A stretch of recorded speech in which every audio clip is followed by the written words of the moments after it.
All India union bank officers federation, all India union bank employees association సంయుక్త ఆధ్వర్యంలో సమస్యల పరిష్కారానికి నిరసన కార్యక్రమాన్ని నిర్వహించారు. కాకినాడ మెయిన్ రోడ్లో గల యూనియన్ బ్యాంక్ రీజనల్ ఆఫీస్ వద్ద all India union bank officers federation, all India union bank employees association ఉద్యోగులంతా బ్యాంక్ సేవలు ముగిసిన అనంతరం నిరసన కార్యక్రమం చేపట్టారు.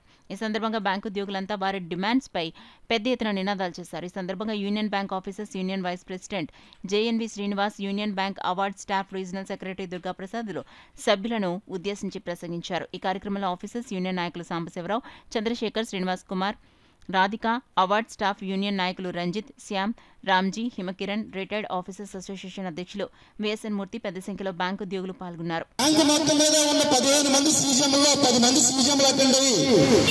అర్ధరాత్రి వరకు నెగోషియేషన్స్ చేసి ఏకగ్రీవంగా ఓకే అన్న కొన్ని నిర్ణయాలు కూడా మేడం ఎండీ గారు అలాగే ఆయనతో పాటు ఒక ఈడీ గారు వచ్చి ఆల్రెడీ ఎగ్రీ అయిన నిర్ణయాలు కూడా వాటిని అలా మార్చే ఒప్పుకుంటాం, ఇలా మారిస్తే ఒప్పుకుంటాం, లేదు అసలు రెండు యూనియన్లు కనిపిస్తే మేము మాట్లాడమని చెప్పేసి చాలా మంది వైఖరితో బిహేవ్ చేయడం జరుగుతుంది.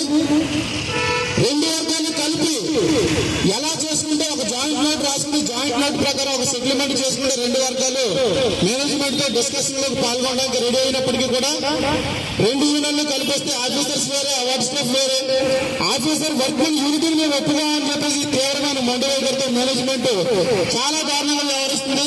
అంతేకాదు లెజిటిమేట్ గా లీగల్ గా ఏదైతే ప్రొసీజర్స్ ఉన్నాయో అన్ని ప్రొసీజర్స్ ఫాలో అవుతూ 9వ తారీఖున 27వ తారీఖున బ్యాంక్ ఉద్యోగులకు మనం స్ట్రైక్ చేస్తాం నోటీస్ ఇస్తే